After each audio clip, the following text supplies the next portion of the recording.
ओम नमः शिवाय। हर हर महादेव। सारे विष्णु भक्तों को निर्जला एकादशी व्रत की हार्दिक शुभकामनाएं। आपका जीवन मंगलमय हो। आज जेठ माह के शुक्ल पक्ष की एकादशी तिथि और शुक्रवार है। धार्मिक शास्त्रों के अनुसार हर माह की 11वीं तिथि को एकादशी का व्रत उपवास किया जाता है। यह व्रत वैसे तो 3 दिनों तक चलता है, क्योंकि इसमें 10वीं तिथि की रात्रि से व्रत के नियम शुरू हो जाते हैं, जो 11 के दिन पूरे दिन उपवास रखकर द्वादशी के दिन पारण के बाद ही समाप्त होते हैं। साल में आने वाली सारी एकादशियाँ अनेक पापों का नाश करने वाली होती है। एकादशी के व्रत में भगवान श्री हरि विष्णु के साथ लक्ष्मी माता की पूजा करने का विधान है। ऐसा करने से पुण्य फलों की प्राप्ति होती है और घर में धन वैभव की कोई कमी नहीं रहती। एकादशी का दिन पितरों की मुक्ति के लिए बहुत ही खास माना गया है।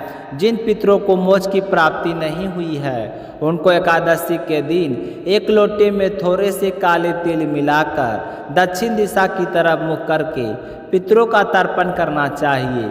ऐसा करने से उन्हें मोक्ष की प्राप्ति होती है। माना जाता है कि एकादशी की व्रत कथा सुनने मात्र से ही उपवास करने वालों का यश वैभव पूरे संसार में फैलता है।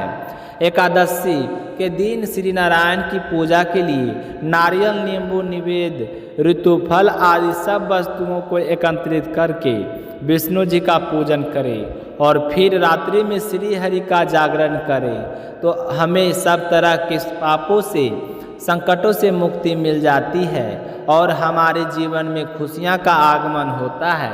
एकादशी का व्रत जन्म जन्मांतर के पाप नष्ट करके मोक्ष तथा जन्म मरण के चक्कर से मुक्ति दिलाता है।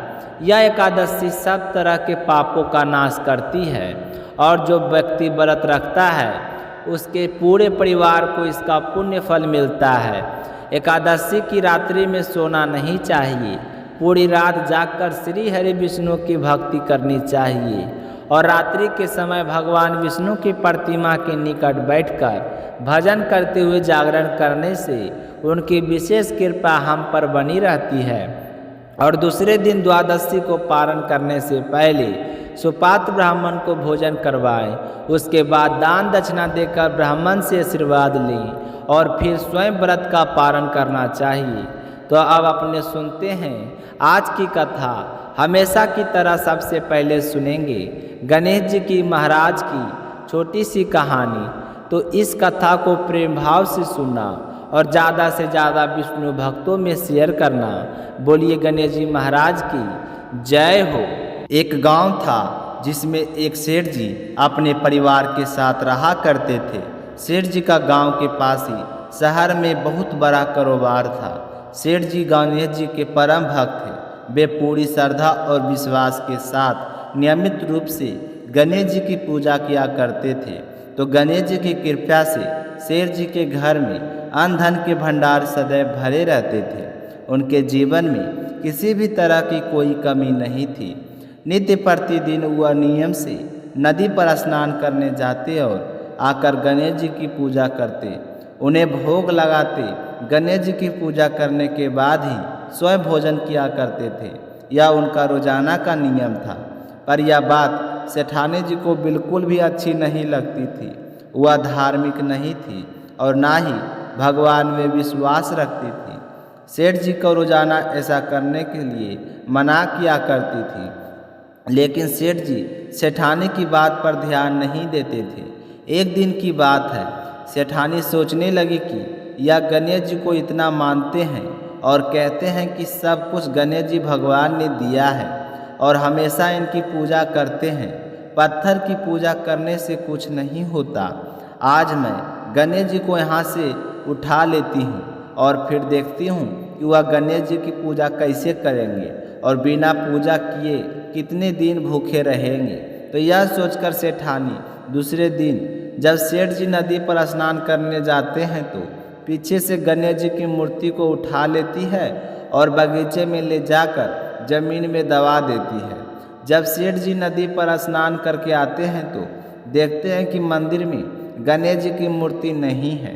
वह सेठानी से पूछते हैं कि गणेश जी की मूर्ति कहाँ गई, मंदिर में तो नहीं है।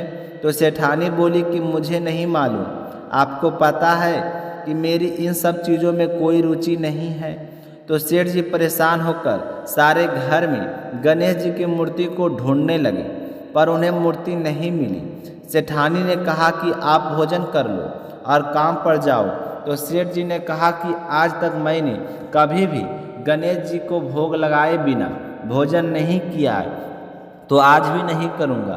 तो सेठ जी ने अन्न जल त्याग दिया और मन ही मन गणेश जी का स्मरण करने लगे। कहने लगे कि हे प्रभु, मुझे लगता है कि आप मुझसे नाराज हो गए हैं। मेरे ही पूजा पाठ में कोई कमी रह गई थी, इसलिए आप मुझे छोड़कर कहीं चले गए हैं।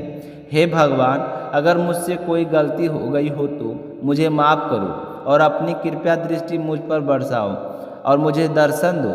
सेठ जी ने पूरा पारण कर रखा था तब कि जब तक मुझे गणेश जी दर्शन नहीं देंगे, जब तक मैं अन्न जल ग्रहण नहीं करूँगा।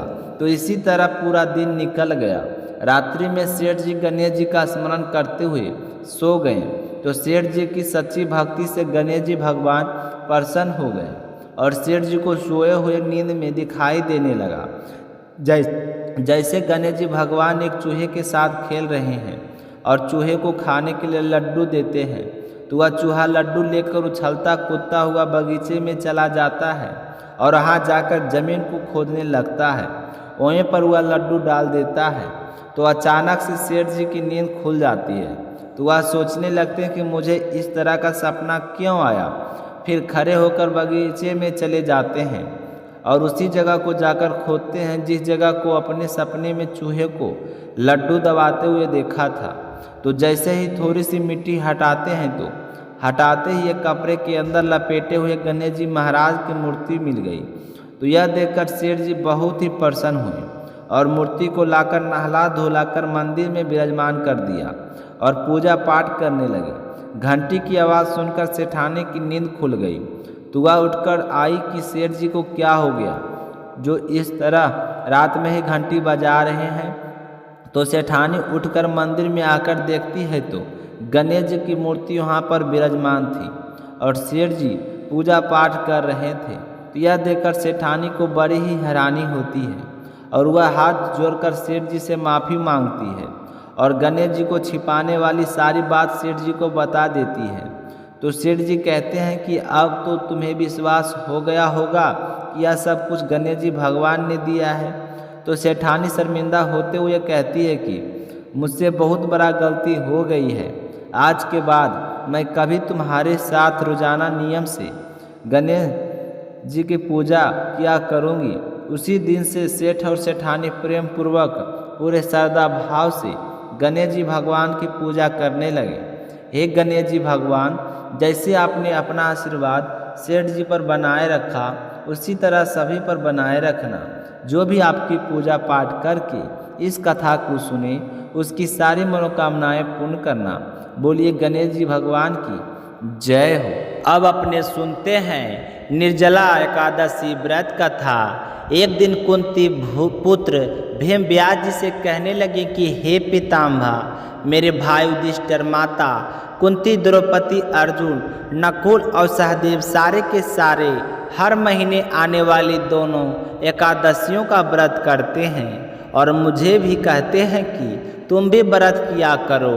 एकादशी के व्रत को किए बिना हमारा जीवन सार्थक नहीं होता।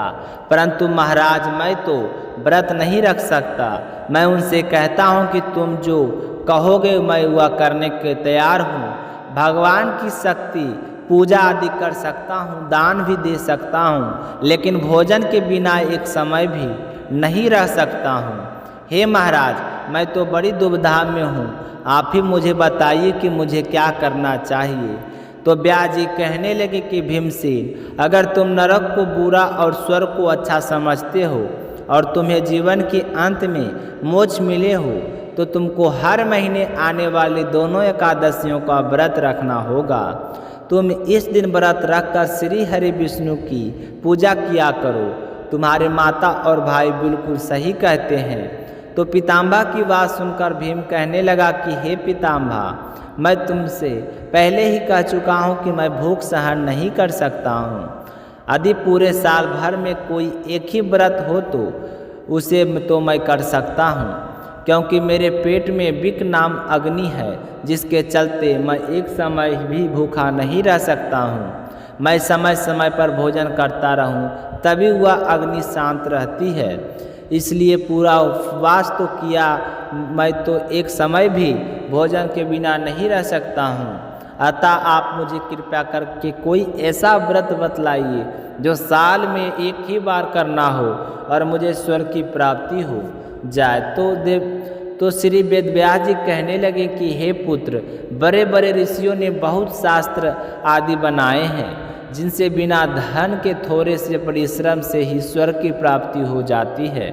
इसी प्रकार शास्त्रों में दोनों पक्षों की एकादशियों का व्रत मुक्ति पाने के लिए रखा जाता है, और जो व्यक्ति मनुष्य योनि में जन्म लेकर एकादशी का व्रत नहीं रखता है तो उसे नरक में जाने से कोई नहीं रोक सकता।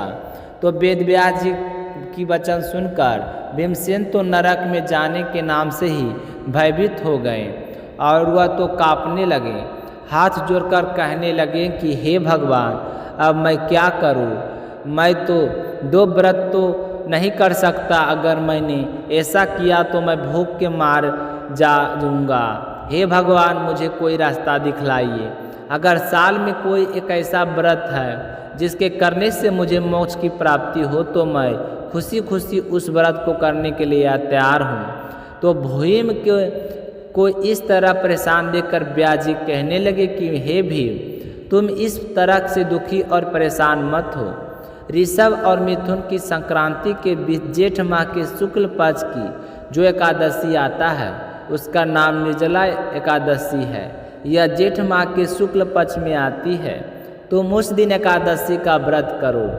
इस एकादशी के व्रत में स्नान और आचमन के सिवा जल पीना भी वर्जित होता है। आचमन में 6 मासी से अधिक जल नहीं होना चाहिए, अन्यथा वह मद्यपान के समान हो जाता है। इस दिन भोजन नहीं करना चाहिए, क्योंकि भोजन करने से व्रत नष्ट हो जाता है।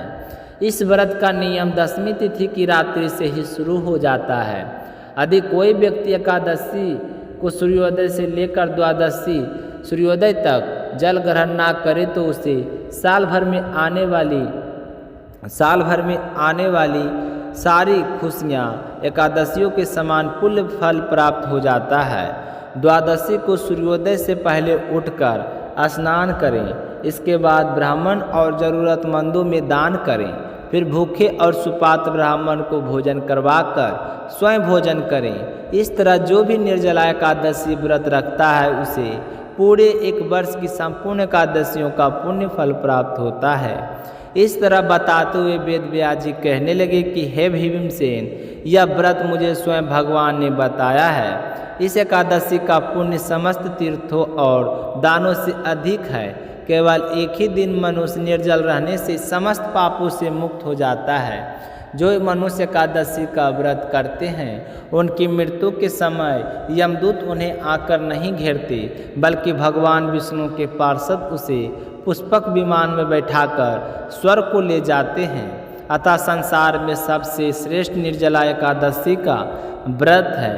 इसलिए हर मनुष्य को पूरे यत्न के साथ इस दिन व्रत करना चाहिए और फिर ओम नमो भगवते वासुदेवाय मंत्र का 108 बार जाप करना चाहिए। तो वेदव्यास जी के मुख से सुनकर भीमसेन बहुत ही खुश हुआ और वेदव्यास जी को हाथ जोड़कर प्रणाम करते हुए कहने लगा कि हे भगवान, आपने तो मेरे सर से बोझ उतार दिया है। अब तो मैं इस एकादशी का व्रत तो हंसी खुशी कर रख लूँगा। आपने मुझे इसका विधान बताकर मुझे तो बहुत बड़ा कृतार्थ कर दिया है। निर्जला एकादशी का व्रत और विधान जानकर तो मैं तो धन्य हो गया हूँ। अब आपने जैसा कहा है मैं वैसे ही हर साल जेठ माह के शुक्ल पक्ष में आने वाली निर्जला एकादशी का व्रत पूरे प्रेम भाव से किया करूँगा। और फिर इस तरह से व्यास जी की आज्ञा अनुसार भीम ने जेठ माह की जब शुक्ल पक्ष की एकादशी आई तो निर्जला एकादशी का व्रत किया। निर्जला एकादशी के सारे नियमों का पालन करते हुए लक्ष्मी नारायण की पूजा अर्चना की और रात्रि के समय जागरण किया। तुलसी माता के समक्ष घी का दीप जलाया और दूसरे दिन द्वादशी को गरीब और ज़रूरतमंदों को दान किया। उसके बाद ब्राह्मण को बुलाकर भोजन करवाया और उनके चरण स्पर्श करके आशीर्वाद लिया। फिर ब्राह्मणों को विदा करने के बाद ही स्वयं व्रत का पारण किया करते हैं। तभी से इस एकादशी को भीमसेनी एकादशी या फिर पांडव एकादशी के नाम से जाने लगा। निर्जला एकादशी का व्रत करने से पूर्व व्रत का संकल्प अवश्य लेना चाहिए। घर में मंदिर में बैठकर विष्णु जी की समक्ष घी का दीपक जलाएं, पानी से भरकर कलश रख लें, साथ में थोड़ी सी मिश्री रख लें और फिर भगवान से कहें कि हे जगत के पालनहार, मैं आज आपका निर्जला व्रत रख रहा हूँ। अब मैं कल ही भोजन करूँगा। मैं इस व्रत के पूरे प्रेम भाव से सच्ची श्रद्धा से करना चाहता हूँ, अतः आप अपनी कृपया दृष्टि बनाए रखें। आपकी कृपा से मेरे सारे पाप नष्ट हो जाए। इस तरह निर्जला एकादशी का संकल्प लेते हुए व्रत कथा सुने और ओम नमो भगवते वासुदेवाय मंत्र का जाप करें। उसके बाद सूर्य को अर्घ दें और फिर जल से भरा हुआ पात्र ब्राह्मणों के घर या फिर मंदिर पर जरूर रख कर आएँ। घड़ा रखे तो ध्यान रखें कि घड़े के ऊपर प्लेट या फिर कपड़ा बांधकर, कपड़ा नया होना चाहिए, उसे मोली से बांधकर उसके ऊपर एक लोटा या गिलास अवश्य रखें। जो भी मनुष्य निर्जला एकादशी के व्रत को इस विधि से करते हैं उसको करोड़ फल सोने के दान का फल मिलता है। और जो इस दिन यज्ञ आदि करते हैं उनके फल का तो वर्णन नहीं किया जा सकता है। इस एकादशी के व्रत से मनुष्य विष्णु लोक को जाते हैं और जो मनुष्य इस दिन अन्न खाते हैं, चावल खाते हैं, वे चंडाल के समान जो अंत में नरक को जाते हैं। और जिस किसी ने निर्जला एकादशी का व्रत किया है वह चाहे ब्रह्म हत्यारा हो, चोरी की हो, गुरु के साथ द्वेष किया हो, मगर एकादशी व्रत के प्रभाव से वह स्वर्गलोक को जाता है। जो भी पुरुष एकादशी व्रत का संकल्प करके पहले भगवान का पूजन, गौदान, ब्राह्मणों को मिठाई व दक्षिणा और फिर जल से भरे हुए घड़े का दान करता है और एकादशी की व्रत कथा को भक्ति भाव से पढ़ता है या फिर सुनता या सुनाता है, उसे निश्चय ही स्वर्ग की प्राप्ति होती है। तो यह थी निर्जला एकादशी व्रत कथा। उम्मीद करता हूँ कि आप सभी को पसंद आया होगा और कथा कहने में कोई गलती या रुकावट हुआ है तो मुझे माफ़ कीजिएगा। और आप सभी को अभी तक अगर आपने शीला भक्ति स्टोरी चैनल को सब्सक्राइब नहीं किए हैं तो चैनल को सब्सक्राइब जरूर करें। भगवान श्री कृष्ण आप सभी को हर मनोकामना को पूर्ण करें। जय श्री कृष्णा। राधे राधे।